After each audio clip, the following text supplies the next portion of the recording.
Hello and welcome. I'm going to try and take a crack at this game, Arkham Horror. And this is a pretty mainstream game. It's by Fantasy Flight Games. I do tend to personally have a policy that I'm only going to make videos about stuff that it's a little more obscure or doesn't get as much attention, but I know this one's going to get plenty of attention. However, I happen to have the game before it's even deployed in any store. I'm with the impression that I'm going to own this for a week before anybody else will. Obviously, the other 300 or so people that was in the same convention I was in, Arkham Knights, also owns the game. So there's a few of us that do have it. And anyways, I figured it'd be interesting to at least do a video about this so one gets out early and maybe some people can benefit from it when they get their copy. Obviously, after you punch your boards, you're going to have these city tiles. They're very easy to identify and, just set those aside. And then your various components, these are going to be, these are doom tokens or clue tokens, obviously, depending on which side is face up. And those will be used for all the different scenarios that you play, of course. These tokens here are scenario specific, and they could mean something completely different from scenario to scenario. So just set those aside, and as you can see, there's different backs to the question marks. Obviously, these are health and mental damage tokens. Just set those aside. You have your player cards. We'll go over those in a second. These are why am I drawing a blank? But anyways, these are bad. These are, I keep forgetting what they're called. But anyways, they are very bad. So don't get these. Basically, that's the portals. It's not called portals. That's why I'm not using the word portals, but it's another word for them. But anyways, these are portals and rifts and fabric and time and space opening up. Those appear on certain conditions. You have these, which are focus tokens. So just set those in their own little section. You have money. These are remnants. This is a remnant token. So when you destroy like doom tokens and things like that, you can earn these remnants, which are just sort of like remnants of the dimensional time space damage that was done. These benefit you, by the way. You get these, you can use them to benefit you in various ways. I know the character that I played in the game that I play, one of the games I played, she was able to use these to cast spells, for example. I've seen areas where you can sell these and get some kind of perk. These are used for your grab bag, and those are scenario specific, but I want to call your attention to this.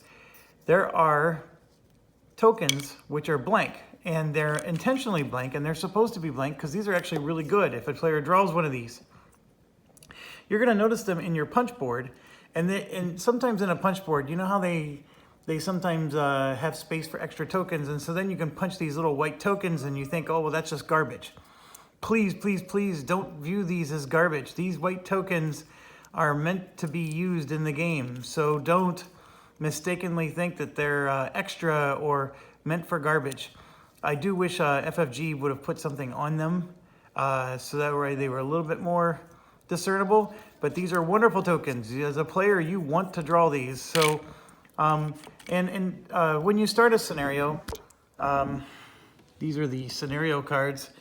There's a lot of things on a scenario card that it will, for example, it's telling you to set up your game board will look like this. And so you're going to take, like this says Rivertown on it, and notice that Rivertown's right there. So Rivertown would go in the southeast, and then you would set up these bridges, and you would basically assemble the town of Arkham. Okay, and then it tells you that there's doom tokens in these spots, and this is a neighborhood, and then there's sections of the neighborhood. So this neighborhood has a graveyard, a general store, and a black cave. So there's 3 sections of this neighborhood of Rivertown, And if you were to look at this, the black cave is going to get the Doom token, and the black cave is going to get a robed figure, which is actually an enemy. And so you would set up the scenario like that. And then also, there's what's called the Mythos Cup. And that's what this is. So what it's saying is you're going to have 3 Doom. And so I would go through this, and I would say, here's a Doom, for example. 1, 2, 3. I pull those out. And then I'm going to pull out 2, those are monster spawns. So see how I'm going to pull out 2? Notice that there's more. That's the whole point. This is like all the components in the game, but this scenario is only going to use 2 of them. And so what you're going to do is you're going to put, after you finish pulling all these things out, and see right here it says 3 blanks. Those are the wonderful ones, right? So you're going to take 3 blanks, add them. So let's assume I got them all. I would put all these in a draw bag. And so players are going to draw those blindly during the Mythos step of the game, and that's what the Mythos Cup is. And then of course you form a monster deck. We have a giant stack of monsters that come with the game. I did sleeve them, so they're going to look more giant than they really are, but trust me, there's a lot of cards here. And so you would go through these monsters and pull out only the ones that are for this scenario, and then shuffle them. And they are double-sided, and what it's meant is this side means that the monster has not yet taken its turn, and then after it's activated, you would flip it over. And of course, if you fight the monster, you flip it over, and here's all the information you need to do the battle. The monster deck is really interesting, so let's assume that I had formed one. When it's time for a monster to spawn, you draw from the bottom of the deck. Otherwise, you would see what's coming next. So you're always drawing from the bottom of the monster deck. So that's, if you've played any of the Arkham style games, this should not be very surprising to you. None of this so far. I think maybe some of the subtleties like the Mythos Cup, this is something that Arkham Horror card game uses a concept like this. And you can see that they're bringing that over to this. Eldritch Horror has, you're traveling the world. This is not the world, of course. This is just one city, which has different neighborhoods. But you're going to see a lot of the same concepts of traveling and, this particular neighborhood, for example, these symbols mean something. So here at the general store, you will be spending money to get an item typically, because you're going to do an encounter phase there. Here, you're going to do a strength check or a will check to get money or remnants. That's the remnant symbol. It's not a guarantee. This is just a high likelihood. This is what you're going to get. And then at the Black Cave, you're going to do a lore and a mind check, and you're likely going to get a new spell or I think that's a curio item. And so every space has different strengths to it. And you could go here and end up checking something other than these 2 things. I'm not saying that it's always going to be this. But it's just like Eldritch Horror, where, like if you go to Rome, you're going to, possibly improve your negotiation. I think that's what Rome was. But anyways, that's the way Eldritch Horror sort of worked. There's certain areas. The orange Rome area, gave you a high likelihood that you were going to get a focus token or something. Well, anyways, that's the idea of this. So you're going to see blends of Eldritch Horror, the Arkham card game, and then of course the original Arkham Horror as well is still hidden somewhere in here. Largely in the format of it's the only game that has money that I can think of. I might be wrong, but that's the one thing I can think of. Now, the different characters that are in the game, there's quite a few, so you're going to have some good choices. I played Agnes Baker in every game. Like, I just picked the same one every time because I knew I didn't want to have to relearn a new game. It was a little bit maddening, the conference I was at, the Arkham Knights, so I just went with what I knew. And so, for example, in order to cast a spell, you have to take Insanity. And I can show you real quick, like this spell here. See that little brain symbol in the bottom? To cast that spell, I have to gain 1 Insanity. And so, for example, Agnes Baker here has the ability to suffer a damage instead of casting of a horror. And then while casting the spell, if she suffered damage instead of the horror, or if she spent a remnant, because that's the other thing. You can spend these remnants, and this is a good example of them. I can spend this and not take a horror or a damage, but if I do spend it, I get +2 to my lore. So normally I have a 4 lore, which means I get to roll 4 dice. This means I get to add 2 more, so I'd be able to roll 6 dice. And there's actually a way to get her to 8 dice pretty easily. Now, the other thing is if you've played Eldritch Horror, and I am going to be doing some comparisons like that, so I apologize if you're a person who's never played those, but that's okay. You don't need to know. These focus tokens, in Eldritch Horror, you earn them through encounters. So, for example, this would be a +1 observation, so my observation skill is a 2. Now I get to make it a 3, right? In Eldritch Horror, these were actually sort of like prizes that you got, and they were very valuable to get in most cases. Here, I'm only allowed to have 2, so I'm limited to how many I can have, and it's just an action. So on my turn, I can just say, I want to gain a focus. You get 2 actions on your turn, and one of them could be, I just want to get a focus. So focus tokens are yours to get, and the only thing is you're limited, and you can see that each character has, like this one here, Daniela Reyes has a limit of 3. This one, it's equal to the number of spells you have. So Dexter Drake could go bonkers with focus token. And so, and here, Jenny Barnes can only have 1. So there's a lot of variety here. And just about every rule in the game gets broken in one way or another by these characters. And now, as most people know, this would be your health, and this is your sanity level. When you gain horror, I always call it insanity, but it's really called horror. So let's say I gained 1 horror because I cast a spell. I would get one of these, right? So once I get up to 6, I go insane. And then if I ever got 6 of the red tokens, I would actually die because that's my health. And this game is unforgiving. If you go insane or you die, you are dead. There is no, you're rolling a new character, and there's no, like in Mansions of Madness, if you go insane, you draw like an insanity condition and keep going. That's not the case here. So, so make sure you stay alive and healthy. Now, your skills, lore is typically for a spellcaster, but it's also for solving puzzles and reading manuscripts. So sometimes you may be in a situation or an encounter where you have to, like, solve a problem. Lore is helpful for that.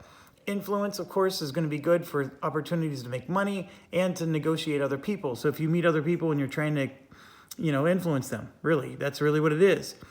Observation is obviously your ability to spot things, but there's an extra special thing about observation. Observation is quite powerful in this game from the perspective of if I gain a clue, and let's say I have a scenario where I need to have 3 clues, right, to get to the next, to progress the scenario towards victory.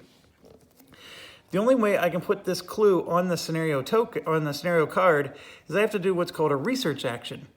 The research action uses observation and nothing else. So I have to do an observation check and get a 5 or a 6. And if I get a 5 or a 6 with my die roll, I only get to roll 2 dice. This number is usually how many dice you get to roll. So I have to roll 2 dice, and on a 5 or a 6, I get to put this on the scenario card. If I have 4 of these, and I'm rolling 4 dice, if I get 4, 5s, and 6s, I get to put all 4 on at once. So the number of successes I get is the number of clue tokens I can put on, if that makes sense. So if you want to be the kind of person that's helping the team by handing in these clue tokens, you want your observation to be a little bit higher. But I played as this character, like I said, and I did quite fine. What I did was one of the focus tokens out of my 2 was this. So I made sure I had a good observation, or at least 1 more. And of course my other one was lore, because this character really needs lore. She even has a special ability, because this gets to the next one, strength. So when you're in battle, you normally have to roll your strength against monsters if you want to do damage to them. In her case, she's able to roll lore instead, because she's a spellcaster type character. And that, of course, made my lore even more powerful. So I was able to ignore my strength almost exclusively the entire game. And then willpower is like your mental strength. Enemies will try to mess with your head. And of course, high willpower will help prevent you from going insane. Usually a failed will check usually leads to damage there. And as I said, every character has different abilities. There's a lot of them. And we'll get into those. I know like this guy, for example, had the ability to heal, which was pretty awesome. I really enjoyed playing, and you can see here he has an action that lets you exchange health and insanity tokens, but he actually has the ability to just flat out heal. And I really enjoyed sitting next to a player that played that one. And that leads to other components we haven't gotten into yet. The next set of components are these cards.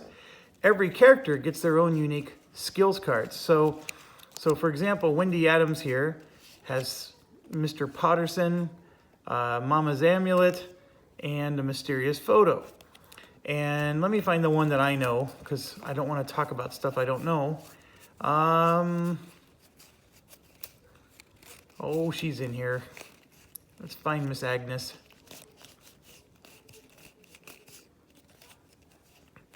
Oh, like this guy, one of these is the heal card that I was telling you about.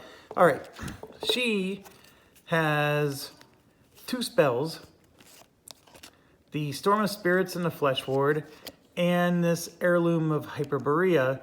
It's basically after you cast a spell, I get to focus a skill, which is like a whole action.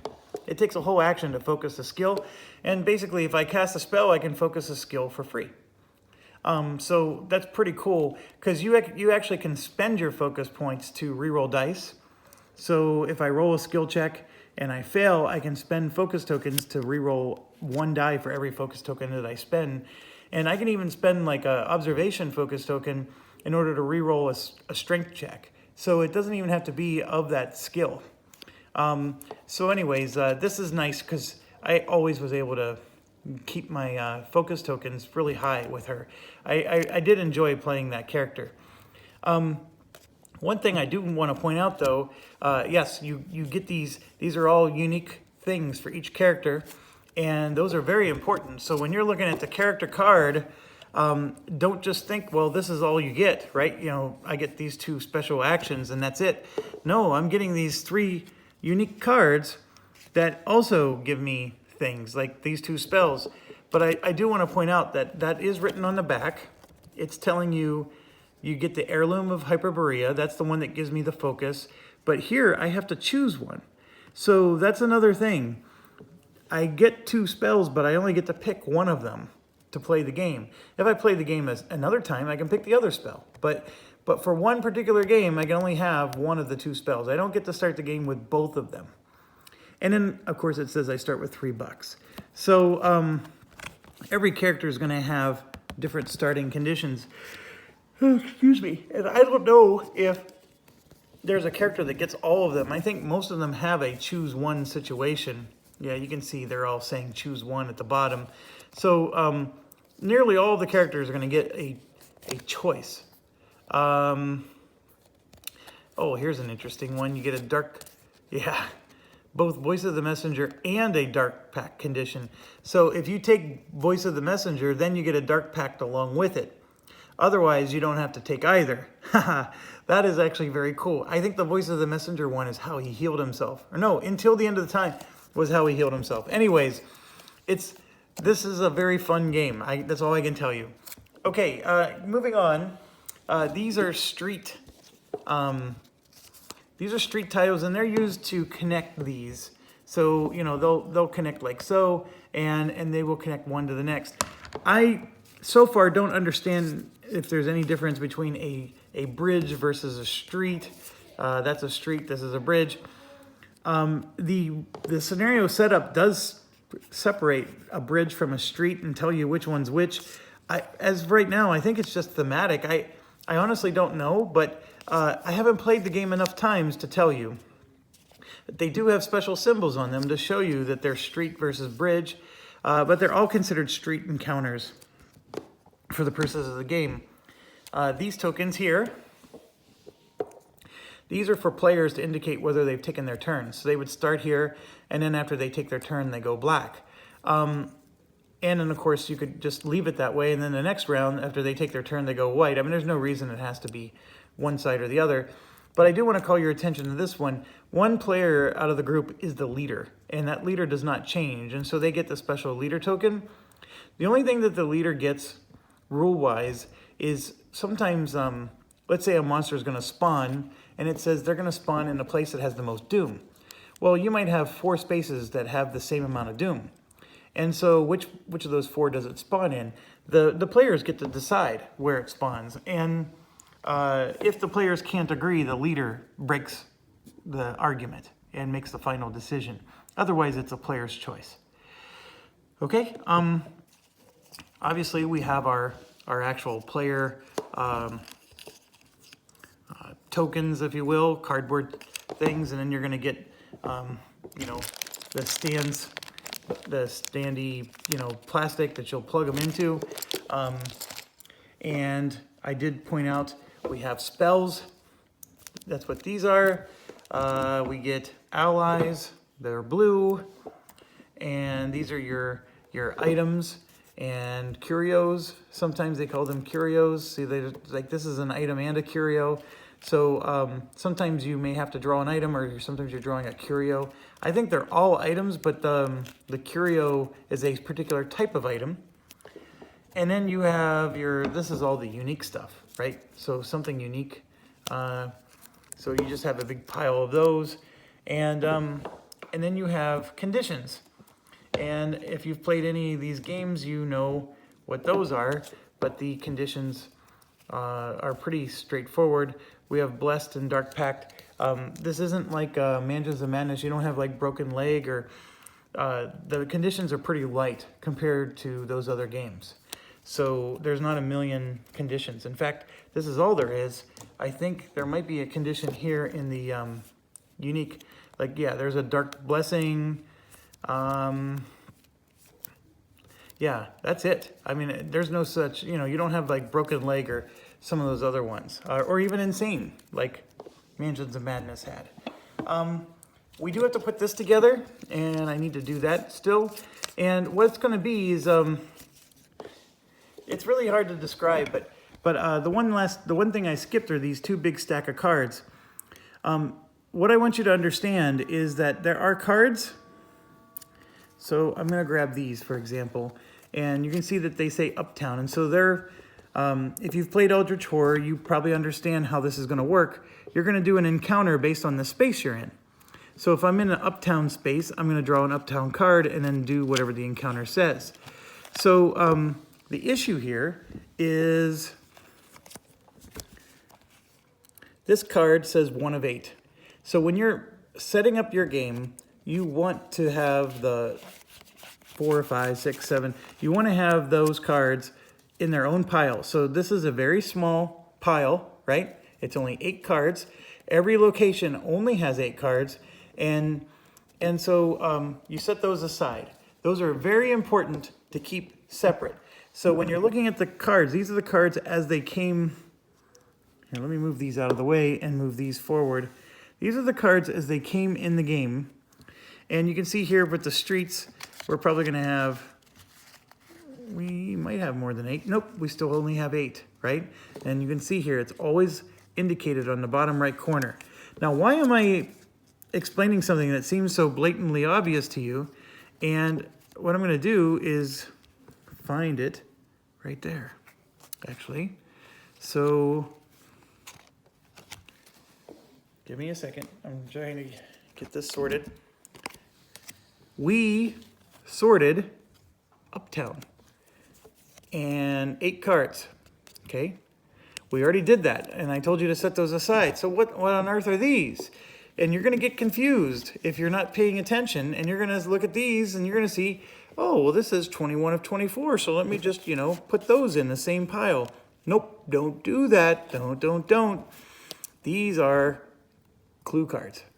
And so if you'll notice, the other ones don't have clues on the top left corner. And notice how the colors are the different on, I mean, this side is the same.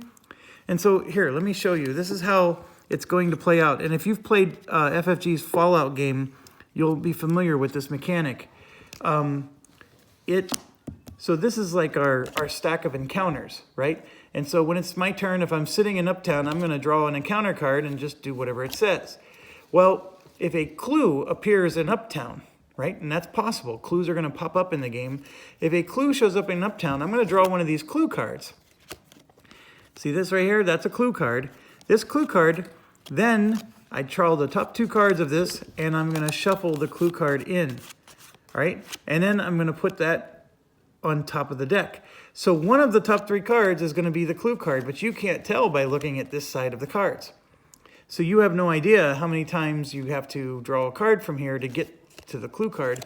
But once you draw it, it's going to be very obvious that you got a clue card, because see, this is gray or greenish, and this is, of course, not. So that's the reason why you need to be careful with how you sort these cards. These clue cards go in their own separate pile. Now, you're not done. And as you can see, I'm trying to find them. There are more cards. Maybe they're not. Okay, yeah, that should be it for now. But the other thing is you're gonna run into cards that look like this. And they are going to have numbers on the top left corner, and these are called archive cards. Think of them like choose your own adventure pages. Like if you're reading a choose your own adventure book, you know, you may fulfill this condition and then you flip it over, right? And then it's going to give you some kind of thing. And here you can see investigators lose the game. Investigators win the game. These are the cards that drive the game. And so what you want to do is just number these. So this is 38. There's 37 other cards somewhere in this deck, and you just want to get them all numbered. And in fact, I think these are upside down. And if I carefully pick these up, they might already be in order. In fact, they are. So I'm going to grab all these, and they should be in order. So be careful to do that. 1, 2, 3, 4, 5, 6. Yeah, so they keep going, and yes, they're going to be different colors. Like this one is going to get mixed into the deck, and I know it looks crazy, but that's the way it is. And don't mix these into those decks. This is not a Southside card. This is an archive card. You see that? This is something once you get it, you're going to be like, okay, shut up, move on. I get it. But for those of you that aren't going to get it, I'm explaining this very slowly. I cannot stress enough to make sure that those numbers in the top left corner, see how it has numbers there? These ones have numbers on the bottom right corner. And I know you're going to say, well, there's a number on the bottom right corner. These are going to say something out of 8, okay? These ones are just going to be a number. That's how you can tell the difference. Because right here, look, that's going to say 16. And you're going to think, well, this goes into that deck, right? That's an Uptown card. These are also Uptown cards, and they're even the same color. But see, this one says 1 out of 8. Please, please, please, heed my advice and don't make that mistake. These are what's called archive cards, okay? They get drawn based on the scenario that's at play. And,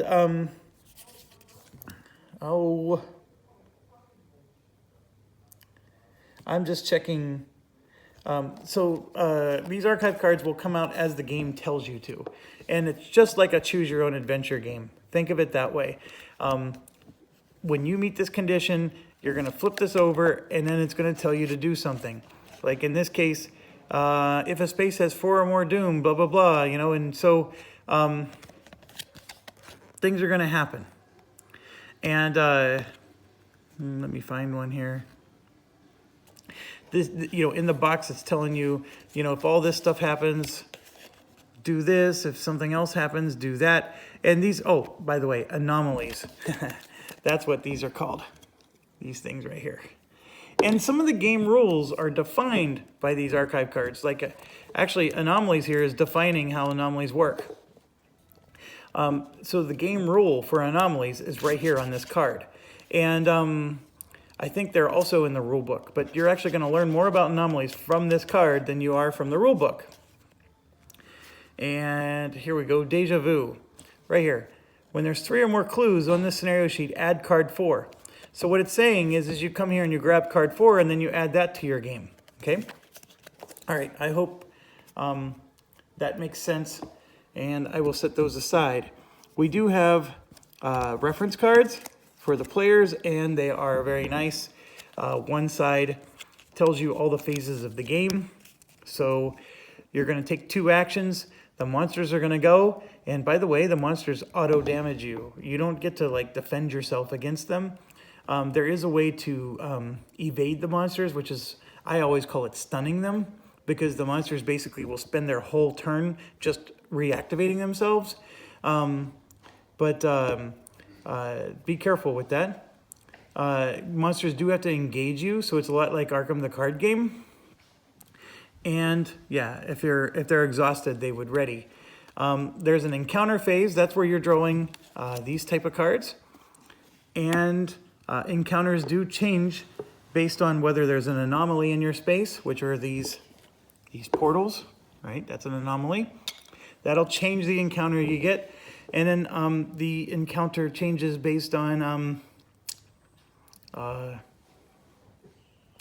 anomalies that...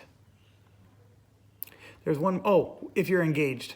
See right here, if you're engaged, you actually don't get an encounter. You skip this phase. So it sort of makes it stink when you're playing in a 6-player game. Everybody else is taking a turn during this phase, and you're just sitting there sipping your tea. So it does stink. The Mythos phase is where you draw 2 tokens. That's these tokens here, right? And you're going to draw from the cup, and then each of these do something. The blank ones, of course, I told you are the good ones. Everything else are not. So you're going to want to be mindful of that. And yes, it's going to consist of all these different types of tokens. And those are going to really drive the enemy AI in the game and when things happen. Okay, so you get those. You're going to have what's called headline cards. That's these, and I think there's a certain number of them that are going to be in the game, and they're like your timer. These headline cards are going to just tick, tick, tick, tick off, and then eventually, after they're all gone, bad things start happening to your party if you haven't won the game yet. So this is sort of like your game timer, and every one of these is going to do something good or bad to you, usually bad. Now, what makes them tick off? It's actually the draw bag. The Mythos Cup draw bag is going to have these little newspaper chips. And so if a player draws one of those, that causes the timer to advance by 1. Okay, these are your anomaly encounters. So you have encounters like if you're in a town, and then you have encounters if if there's an anomaly in your space. And so when you draw these, it's going to be based on the number of doom in your location. If there's 3 doom or more in your location, actually there can't be more than 3, then you're going to get the worst possible. Like these are progressively worse checks and outcomes. And so anyways, that's those. And then we have a different set here, and we have a different set there. And I think these are based on the scenario you do. I think we have 3 scenarios in the game, and each scenario is going to use a different... so these are thematic to the scenario you're playing. And this is a lot like Eldritch Horror, where if you pick Azathoth, you're going to have Azathoth cards. So, so anyways, you're going to have 3 sets of those. I do notice that we have 4 scenarios. I think one of them doesn't have anomalies in it. One of these scenarios, if I remember, is really weird. It doesn't do play like all the other ones. So anyways, you sort your stuff. You have like all the different cards that I was telling you. Some of them are clue, some of them are not, and you can see these are a lot of clue cards. So what does this do? So this thing, once you assemble it, I don't know if I'm going to try to do that in front of the camera here. You're going to have a bunch of cards they're going to just be shuffled up and in that thing. And sometimes you're drawing from the front of it, and sometimes you're drawing from the back. And it's going to be a case that blocks most of it. So if you're drawing from the front, it could be because you need a clue card. And so whatever card's on the front, so this is a south side card. Let's say that was the one that was in the front. Then the clue is going to spawn in the south side. And so the different cards are going to dictate where things go. But if a monster spawns, you might draw from the back, and then what you do is you look and see there's this little symbol here, and that symbol is in the Orn Library, but not in the observatory or the science building. So a monster spawns in that exact location. So a clue is just, and it's just a whole neighborhood. The clue spawns in the neighborhood, whereas monsters spawn in specific locations. So here you could see, so this deck of cards is going to drive where things spawn in the game, and they're going to be sort of hidden. You'll be able to see them a little bit. The other cool thing is there's this thing called a gate burst, which we haven't talked about. It's one of the things you draw out of the Mythos cup. It's going to look like this. That's a gate burst. It's going to cause all kinds of doom to show up, and that's bad. But the bigger thing is after we draw these cards, let's say to put clues out or to put monsters out, right? They're going to go into like this little discard pile. Well, they get reshuffled and then added to the back of the deck again. So this is a lot of like Pandemic feel to it. If you guys play Pandemic, the the disease tokens go into New York and then London, and then you draw a card that causes an outbreak or whatever. And then what happens is all the New York and London cards that you just played get shuffled and put back on top of the deck, right? So there's a real high chance you're going to draw New York and London a second time, right? So the chances of drawing the same thing over and over is actually a lot higher. It's not just completely random where all the disease tokens end up. Well, this game is exactly that way. These cards that are drawn for the monsters and for the clues are going to they're going to be different, and they're going to get shuffled and put back in such a manner that there's a real high likelihood you're going to draw them again. So if Doom was showing up in Rivertown, there's a good chance after a gate burst that Rivertown's going to be back in the high chance that Doom's going to spawn in Rivertown again. So there's a pandemic mechanic to this. All right, last but not least with this, we are going to do, I think this is the one they recommend we start, Approach of Azathoth, and that was a fun one. So I'm going to go ahead and do that. I have played it once, so that'll help. The other one I did Veil of Twilight, which I had a blast on this one. This was a lot of fun. And then there's two more, Echoes of the Deep and Feast of the Umordoth. I haven't done either of those. So, and then I can tell you that this Veil of Twilight, because of the choose your own adventure elements of the game, there's like 8 different ways to win. There's 8 different paths. You have like choices you make, and it infects the game. We made these crazy choices, and now I want to play it again and make different choices and see what would have happened. So these scenarios do have some replayability to them, and they're not always going to feel the same. Last thing I want to go over is you are going to see me use these dice. These dice do not come with the game. I got these from my special convention I went to. It was just part of the bling that you get for going. These are the dice that come with the game. Okay, next thing you're going to notice is I have Ashcan Pete.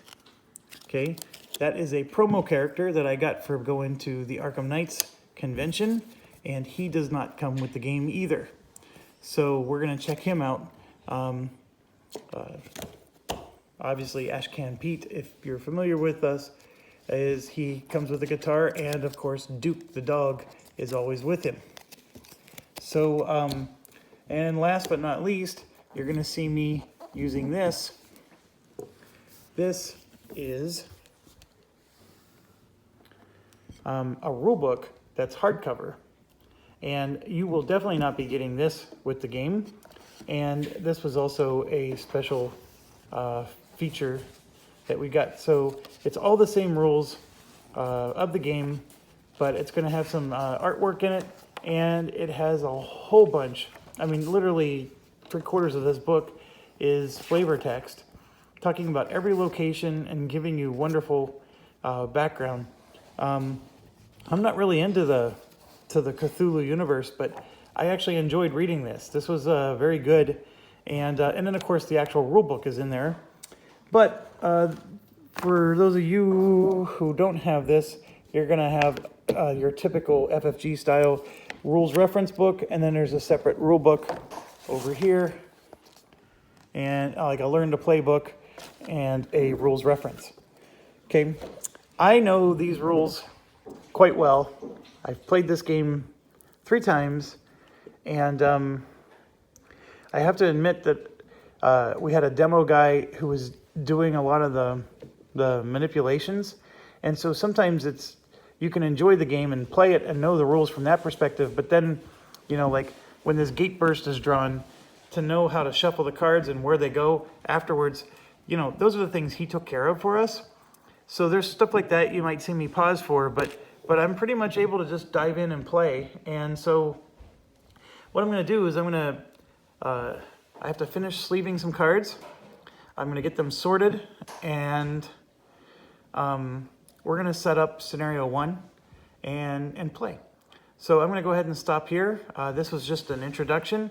I will do one more video, which is just for setup for scenario 1, and then we'll have a third video, which will actually be the gameplay. So I hope you enjoyed this introduction to Arkham Horror, and please, please, please pay attention when you're sorting these cards.